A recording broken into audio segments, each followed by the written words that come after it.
News की खास पेशकश न्यूज नाउ में आपके साथ मैं हूं नवीन पांडे। न्यूज नाउ में आज सबसे पहले बात यूपी में सरकार के कानून की, जहां योगी सरकार ने लव जिहाद पर कानून बनाकर सख्त सजा का प्रावधान कर दिया है।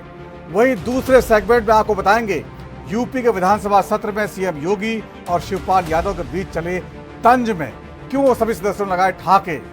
वहीं तीसरे सेगमेंट में आपको बताएंगे पेरिस ओलंपिक में कांस्य पदक जीतने के बाद मनु भाकर ने एक और पदक पर निशाना कैसे लगाया, कौन सा नया कीर्तिमान किया अपने नाम। तो चलिए बिना किसी देरी के शुरू करते हैं न्यूज नाउ।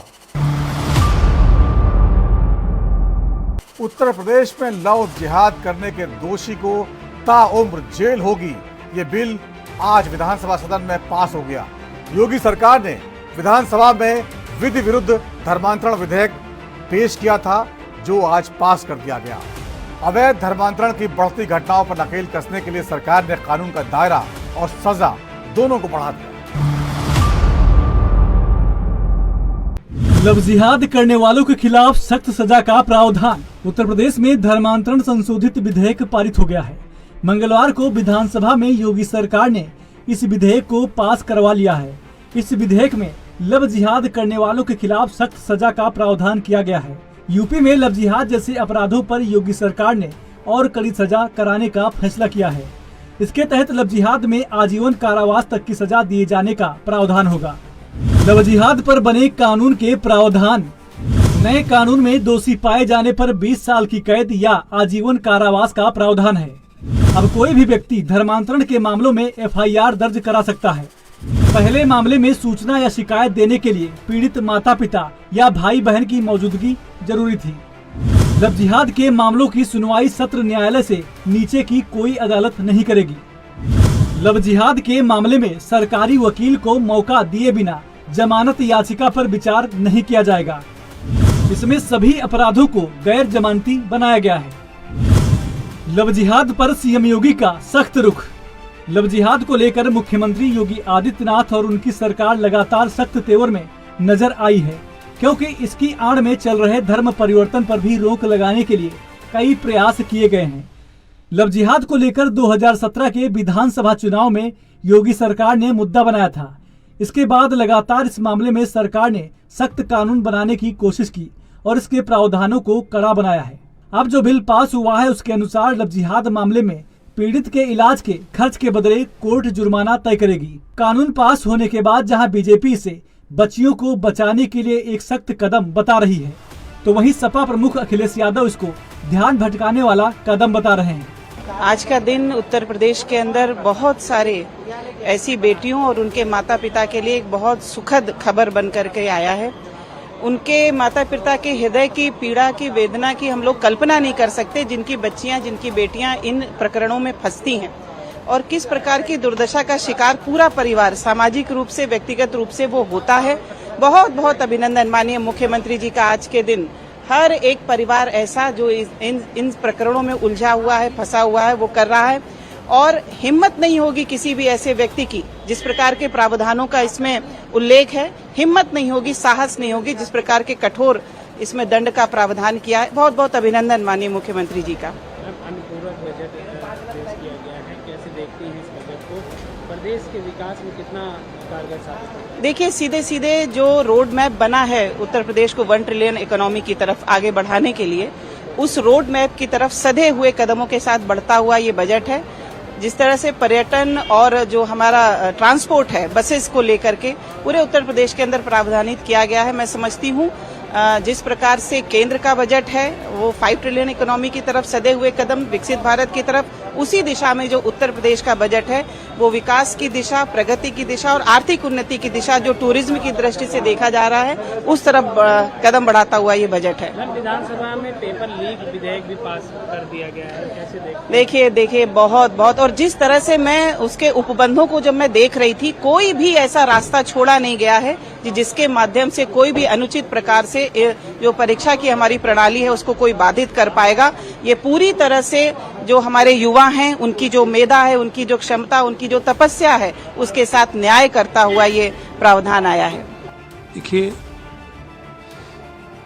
जो कानून में संशोधन हो रहा है, सुधार हो रहा है, उसके पीछे मकसद है कि और कड़ाई से उसमें नियम लागू किए जाएं ताकि लोगों को भय हो, इस तरह की बातें न आवे।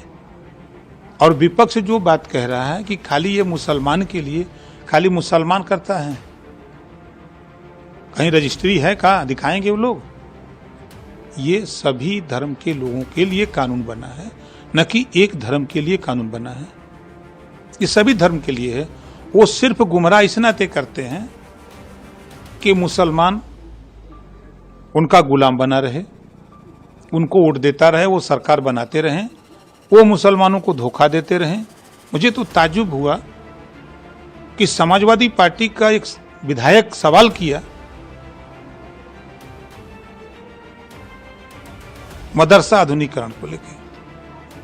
हम तो यही नहीं समझ पा रहे हैं, विभाग जब से मिला तब से अध्ययन कर रहा हूं, यूपी बोर्ड है, सीबीएसई बोर्ड है, तमाम यूनिवर्सिटियां खुली हैं, बीजेपी दुश्मन है, जैसा कि सपा बसपा कांग्रेस के लोग कहते हैं कि बीजेपी मुसलमानों के दुश्मन है।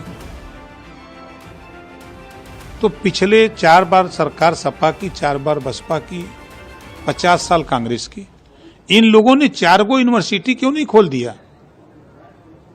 यूनिवर्सिटी खोल करके मदरसा बोर्ड को वहीं से अटैच कर दिया होता। जो उनकी नियमावली थी, जो दिक्कत थी, उसमें संशोधन कर देते तो आज ये दिक्कत नहीं होती। मुसलमान बेहतरी की तरफ न जाए,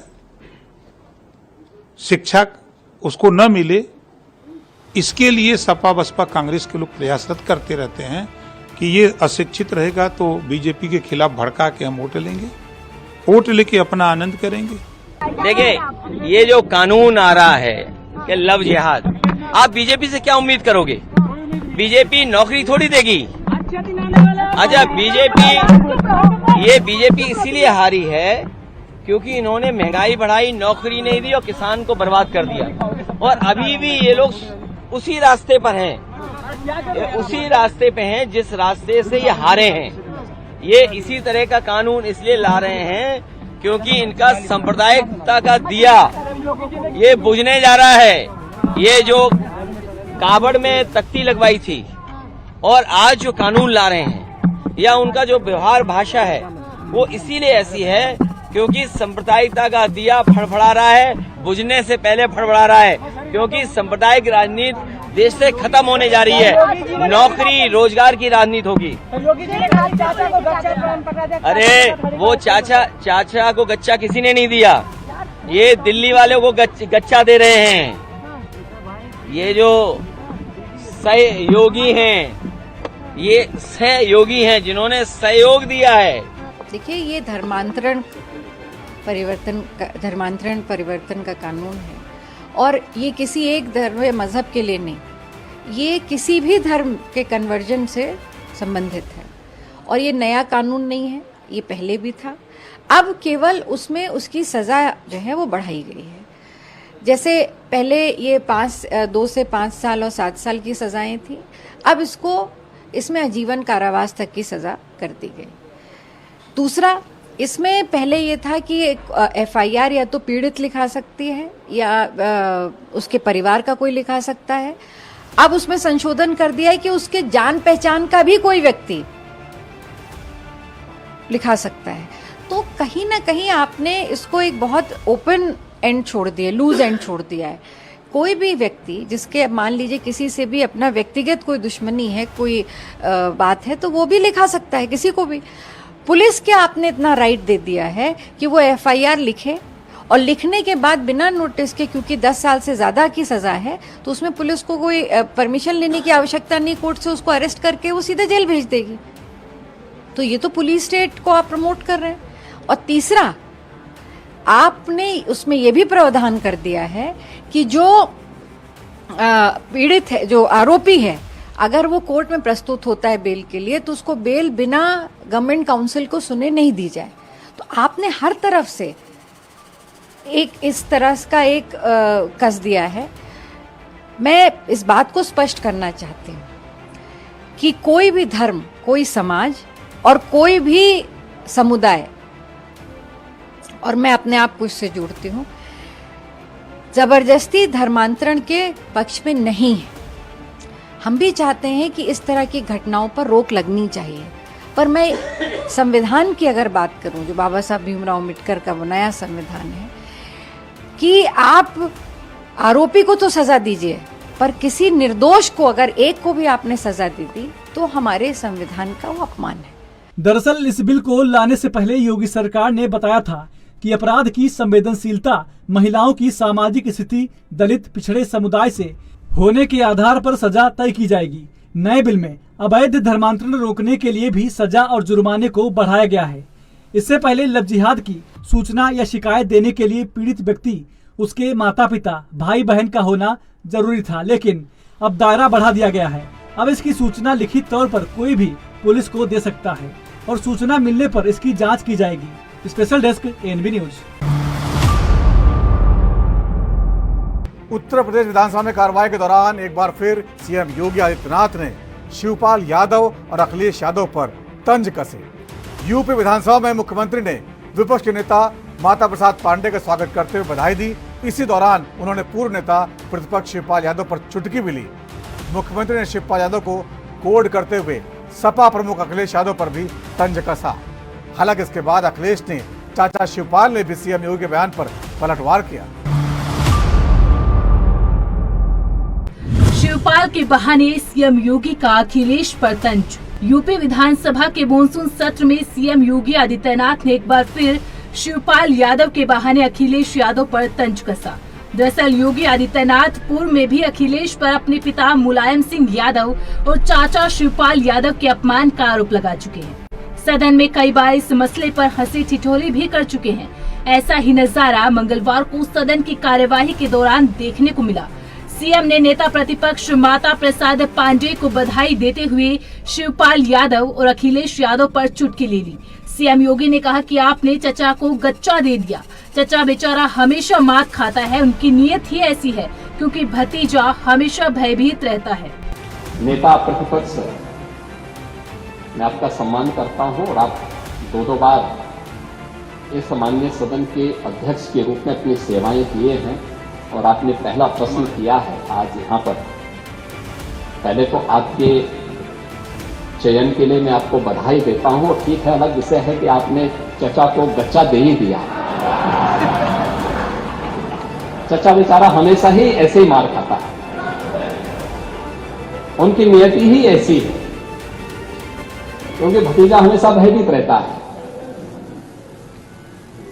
लेकिन आप इस सदन के एक वरिष्ठतम सदस्यों में से हैं, आपका मैं सम्मान करता हूं। मैंने आपको पहले भी बताया। शिवपाल का सीएम योगी को जवाब। विधानसभा में मुख्यमंत्री योगी के संबोधन के बाद समाजवादी पार्टी के विधायक शिवपाल यादव उठे। उन्होंने कहा कि चूंकि नेता सदन ने मेरा नाम लिया है, इसीलिए मेरा जवाब देना भी जरूरी है। इस पर स्पीकर ने शिवपाल सिंह यादव को इजाजत दी। शिवपाल ने कहा, देखिए हमें कच्चा नहीं मिला क्योंकि पांडे जी बहुत सीनियर है, हम लोग समाजवादी है, हम लोगों ने ही उनका नाम बढ़ाया था। शिवपाल यादव के इस बयान के बाद पूरा सदन हंसने लगा। खुद मुख्यमंत्री योगी आदित्यनाथ और शिवपाल यादव भी हंसने लगे। माननीय अध्यक्ष जी, देखिए मुख्यमंत्री जी ने, वो आपकी उनकी होती रहती है बैठी, मुख्यमंत्री जी ने अभी प्रश्नकाल में कहा था कि मैंने महिलाओं की भर्ती कर ली, 20,000 महिलाओं की भर्ती कांस्टेबल की पीएससी में भी कर ली है, पुलिस में भी कर ली है। चलिए हम अब बहुत आपको, अरे उसको वो बात खत्म हो गई, वो बात खत्म हो गई। सवाल ये था कि कितनी जब से भर्तियां की हैं पुलिस में, सब कुछ। और उसके बाद 3 प्रश्न हो चुके हैं, तो सुन लीजिए ना। अरे उसके प्रश्नकाल के बाद सुनेंगे ना। तो इसी प्रश्न में, वो प्रश्न खत्म हो चुका है। नहीं, इसी प्रश्न में हमारी ओर इशारा किया था। हाँ। मैं इसलिए मैं बोल रहा हूँ, मेरा नाम भी लिया है। वो बहुत आपको बहुत लेट याद आया, नहीं, खत्म हो चुका। मैं जाग तो तभी गया, फिर कहा था अभी तक। ऐसा नहीं है, लेकिन आपने समय नहीं। आप कहाँ खड़े हुए? उसी समय मैं समय देता हूँ। मैं सोच रहा था आप उठोगे, लेकिन आप उठे नहीं। नहीं, आपने हमारी तरफ निगाह ही नहीं करी। अरे हमारी कहीं पे निगाहें कहीं पे निशाना, इसीलिए आजान मुझे आपकी तरफ नहीं देखा। तो देखिए हमें कच्चा नहीं मिला है। देखिए पांडे जी बहुत सीनियर हैं, ठीक है, बहुत सीनियर हैं, और हम लोग देखिए समाजवादी हैं, और समाजवादी के साथ साथ आपकी तरफ से भी हमने कुर्सी का कहीं न कहीं इशारा किया था, हमें वहाँ पर बैठाला गया था, उसके बाद यहाँ पर बैठे, और यहाँ के बाद हम यहाँ पर बैठे, इसके बाद यहाँ बैठ गए हैं। मेरी शुभकामनाएं और आगे के लिए मैं कहना चाहते हैं 3 वर्ष में आपके संपर्क में रहे तो गच्चा तो आपने भी किया।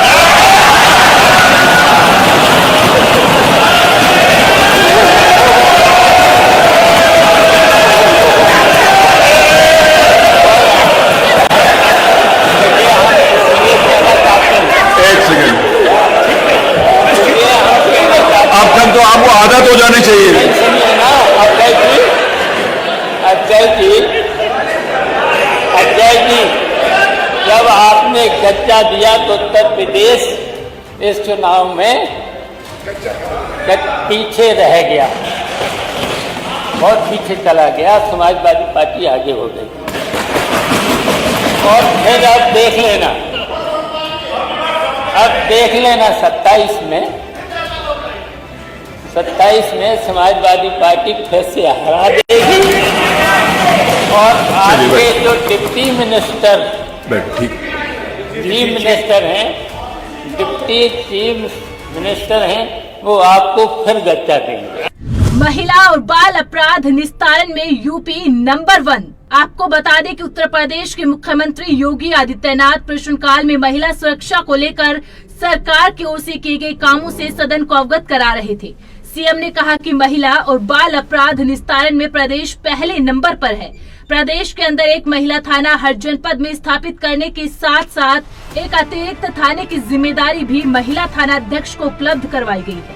आपका मैं सम्मान करता हूं। मैंने आपको पहले भी बताया कि 24,000 जो महिला संबंधी अपराध थे प्रदेश के अंदर 2016 में अगर हम देखेंगे तो बलात्कार की जो घटनाएं घटित हुई थी वह 1838 हुई थी, लेकिन अगर मैं 24 के अंदर की घटना बताता हूं, इनकी संख्या है 1373।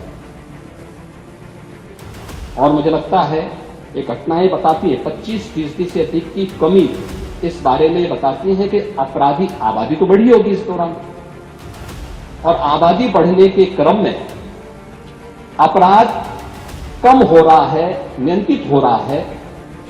लेकिन जो मैंने कहा महिला संबंधी अपराध दोनों प्रकार के होते हैं, घर के अंदर भी होते हैं और घर के बाहर भी होते हैं। दोनों के लिए सरकार ने उस प्रकार की सेवाएं भी उपलब्ध की हैं। घरेलू हिंसा से संबंधित मामलों में 181 की सेवा है। घर के बाहर की सुरक्षा के बारे में जागरूकता पैदा करने के लिए और उन्हें सुरक्षा उपलब्ध कराने के लिए तत्काल वो कॉल कर सके, इसके लिए 1090 की सेवा उन्हें उपलब्ध कराई गई है। लेकिन साथ साथ क्विक रिस्पांस टीम 112 इन दोनों के साथ इंटीग्रेट करके अगर कहीं भी कोई अपराध होता है, अगर इन तीनों में से किसी को भी कॉल करेंगे तो वहां पर आपको सेवा उपलब्ध होगी इसके बारे में। लेकिन इस पे समय पे चार्जशीट दाखिल करना, डिस्ट्रिक्ट मॉनिटरिंग कमेटी की बैठक के साथ जुडिशरी के साथ बेहतर तालमेल बना करके इस प्रकार के मामलों में समय पे अपराधियों को सजा दिलाने के लिए एक प्रोसिक्यूशन को आगे बढ़ाना और अपराधियों को सजा दिला दी जाए, ये महत्वपूर्ण है। उसी का परिणाम है जो मैंने आपको पहले बताया कि अगर महिला संबंधी जो उनके महिलाओं के विरुद्ध और पास्को संबंधित अपराधों में अब तक हम लोगों ने 16,718 अभियुक्तों को अब तक सजा दिलाई है। इसमें से अगर आप देखेंगे 2121 को हम लोगों ने मृत्युदंड, 1,713 को आजीवन कारावास, 4,653 को 10 वर्ष या उससे अधिक का कारावास और 10,331 को 10 वर्ष से कम की कारावास की सजा दिलाई है। ये जो अपराध, जिन अपराधियों को सजा दिलाई गई है, इसमें आप देखते होंगे अक्सर समाचार पत्रों में आता है कि 1 महीने के अंदर दुष्कर्मी को सजा दिलाई गई।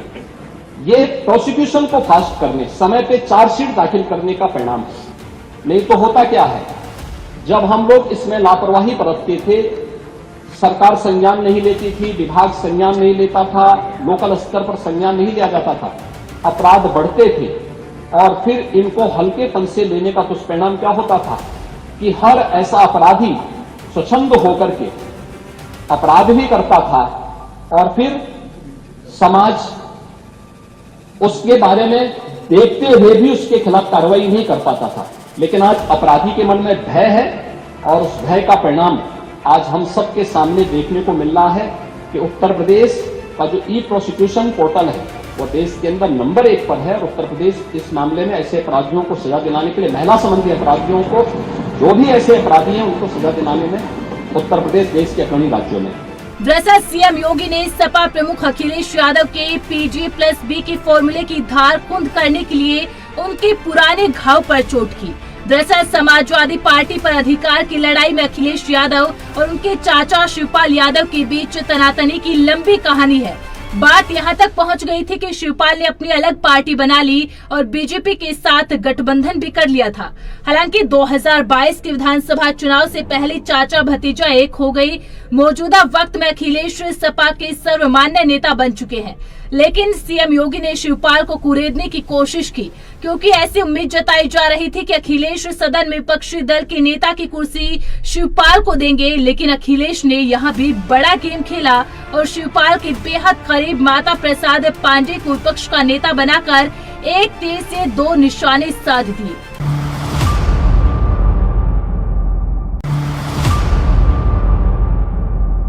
भारत की लालनी मनु भाकर ने ओलंपिक में एक के बाद 2 पदक जीतकर इतिहास रच दिया है।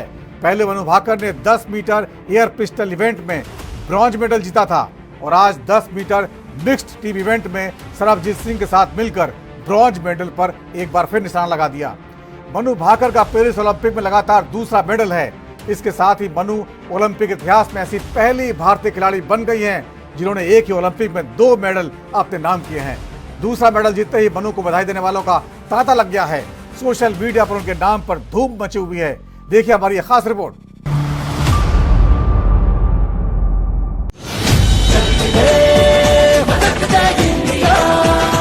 मनु भाकर ने बनाया महा रिकॉर्ड। मनु भाकर और सरबजोत सिंह का मंगलवार को पेरिस ओलंपिक के 10 मीटर मिक्स्ड टीम इवेंट में ब्रॉन्ज मेडल के लिए दक्षिण कोरिया की ली वोनहो और ओह ए जिन से मुकाबला हुआ। भारतीय जोड़ी ने इस इवेंट में दक्षिण कोरिया की जोड़ी को 16-10 से हराकर ब्रॉन्ज मेडल अपने नाम किया। वैसे मनु भाकर और सरबजोत सिंह की ब्रॉन्ज मेडल के मुकाबले में शुरुआत अच्छी नहीं हुई थी। दरअसल भारतीय जोड़ी पहला शॉट हार गई थी, लेकिन खराब शुरुआत से निराश हुए बिना मनु और सब अपने नाम कर स्कोर 16-10 कर दिया। बहुत अच्छा फील हो रहा है मुझे और बहुत ग्रेटफुल हूँ मैं कि इस अपॉर्चुनिटी मुझे मिली है कि मैं 2 में पदक जीत सकी अपने देश के लिए। और आगे एक और इवेंट है, मैं उसमें भी पूरी कोशिश करूँगी। दुआ कीजिएगा और इसके लिए मैं बहुत आभारी हूँ आप सबके सपोर्ट और प्यार के लिए। Thank you so much this for all of us. Sarabjot ji, आपने देश के लिए यहाँ कांस्य पदक जीता है मिक्स टीम इवेंट में। आप अपने देश के लिए ये सम्मान, ये गौरव हासिल करके कैसा महसूस कर रहे हैं? बहुत अच्छा फील हो रहा है इस टाइम पे। और इंडिया के लिए पहली बार मैंने ओलंपिक में मतलब अपने इतना बेस्ट दिया और होप करता हूँ नेक्स्ट ओलंपिक में भी अपना बेस्ट दूँ। बिल्कुल। और आप ये बताएं कि जो मनु जी हैं आपकी, जिनसे जुगलबंदी का क्या राज है कि आप लोग कितनी अच्छी जोड़ी बनी है। आप एक दूसरे को बहुत अच्छा कॉम्प्लीमेंट करते हो, क्योंकि आज भी हमने देखा जब आपका शॉट लो हो रहा था वो अच्छा स्कोर करती, जब उनका स्कोर थोड़ा सा 19-20 हुआ तो आप बहुत अच्छा कर रहे थे। इस जुगलबंदी का क्या राज है, क्या है आपकी केमिस्ट्री है आप दोनों की आपस में? वैसे हम इतना एक दूसरे से मतलब बातचीत नहीं होती, क्योंकि सबके दोनों के एक तो अलग अलग इवेंट हो गए, टाइमिंग भी अलग अलग बैठती है, तो उसका फिर काफ़ी डिफरेंस है। बट वैसे हमारी मिक्स टीम फर्स्ट 2019 में नेशनल में बनी थी और उसके बाद काफ़ी मैचेस में भी हमारी सेम रही है और उनमें भी मेडल आए हैं काफ़ी। आप लोग जब अंदर जा रहे थे कल, जब आप लोग पता चला कि आप मेडल राउंड में पहुंच चुके हैं, एक होता क्वालिफाई करना, फिर मेडल राउंड में पहुंचे, तो आपस में क्या ऐसी बातचीत हुई थी कि जाने से पहले कि हाँ अब क्या बात कर रहे हैं, ऐसी क्या बात हुई थी? हाँ, बातचीत बस इतनी हुई थी हमारी कि जस्ट हम दोनों को अपना अपना बेस्ट देना, दैट्स इट, और कुछ नहीं था। एंड सर मेडल जब जीत गया पोडियम पे चढ़े तो वो फीलिंग बता दीजिए। एक्सप्रेस नहीं हो पाती वो चीज़, क्योंकि एक तो काफ़ी रोंगटे खड़े हो जाते हैं उस टाइम पे जब पता चलता है कि अपना मेडल, और पोडियम पे तो काफ़ी लिटरली नेक्स्ट लेवल वाइब होती है उस टाइम पे। हैट्रिक जड़ने की कोशिश करूंगी। ब्रॉन्ज मेडल जीतने के बाद मनु भाकर इवेंट में अपने पार्टनर सरबजोत सिंह कोशिश करूंगी। Manu, from Tokyo to here, take us through what all the emotions have been and what is going on in your mind right now. Okay, so after Tokyo, I was very disappointed, and how the events turned out to be for me were not very good. It took me a long time to overcome that. However, I came back stronger. So what is now is what matters. Let just the past shall remain in past. Sarabjot ने Olympic में जीता अपना पहला पदक। मनु भाकर और सरबजोत सिंह की जोड़ी ने इस मुकाबले में तकरीबन एक जैसा प्रदर्शन किया। मनु ने 10 बार 10 या इससे अधिक स्कोर किया, तो सरबजोत सिंह ने 9 बार यह कारनामा करके दिखाया। मनु भाकर से पहले ओलंपिक इतिहास में सिर्फ 2 भारतीय खिलाड़ी ही ऐसे हुए हैं जिन्होंने इंडिविजुअल इवेंट में 2 मेडल जीते हैं। सुशील स्वर्ण पदक जीता था। सरबजोत ने एशियाई खेलों की निशानेबाजी प्रतियोगिताओं में दिव्या टीएस के साथ मिश्रित 10 मीटर एयर पिस्टल में भारत के लिए रजत पदक भी जीता। हरियाणा के सरबजोत का जन्म 30 सितंबर 2001 को अंबाला के धीन गांव में रहने वाली मनु का जन्म 18 फरवरी 2002 को हुआ था। वह निशानेबाजी में भारत का प्रतिनिधित्व करने वाले सबसे होनहार युवा एथलीट में से एक बन गई हैं। मनु ने निशानेबाजी में आने से पहले मुक्केबाजी, टेनिस और स्केटिंग जैसे खेलों में भी कोशिश की थी। 2017 में इंटरनेशनल डेब्यू करने के बाद मनु भाकर ने अपने दमदार प्रदर्शन के साथ जल्दी ही अपनी पहचान बना ली। ब्यूनस आयर्स में 2018 के युवा ओलंपिक खेलों में मनु ने 10 मीटर एयर पिस्टल इवेंट में स्वर्ण पदक जीता था, जिससे वह युवा ओलंपिक में यह उपलब्धि हासिल करने वाली पहली भारतीय निशानेबाज बन गई थी। उन्होंने ISSF विश्व कप प्रतियोगिता में कई पदक भी जीते हैं, जिनमें व्यक्तिगत और मिक्स टीम प्रतियोगिताओं में स्वर्ण पदक शामिल हैं। मनु का पहला स्वर्ण पदक 16 साल की उम्र में आया, जब उन्होंने ग्वाडलजारा में 2018 ISSF विश्व कप में 10 मीटर एयर पिस्टल स्पर्धा में जीत हासिल की। ऑस्ट्रेलिया के गोल्ड कोस्ट में 2018 के राष्ट्रमंडल खेलों में उनकी सफलता जारी रही, जहां उन्होंने उसी प्रतियोगिता में गोल्ड मेडल हासिल किया। इससे ग्लोबल स्टेज पर एक शीर्ष निशानेबाज के रूप में उनकी स्थिति मजबूत हुई। भारत उनकी पिस्टल में तकनीकी खराबी आ गई थी, जिसके कारण उनको बीच से ही बाहर होना पड़ा था, लेकिन अब वो दौर बीत चुका है और मनु हिंदुस्तान की ओलंपिक स्टार बन चुकी है। Sports desk NB news. तो न्यूज नाउ में आज इतना ही। वक्त छोटे से ब्रेक का है। ब्रेक के बाद भी खबरों का सिलसिला जारी रहेगा। क्या बताऊँ माँ, ये तो रेवाड़ी है। पता न माँ, अभी तो अम्बाड़ा में कोई काम से माँ सारे हरियाणा में गाड़ी ने तोड़ता में जा सा नॉन स्टॉप। माँ लो आ गया। अरे माँ, गाड़ी निकालते ही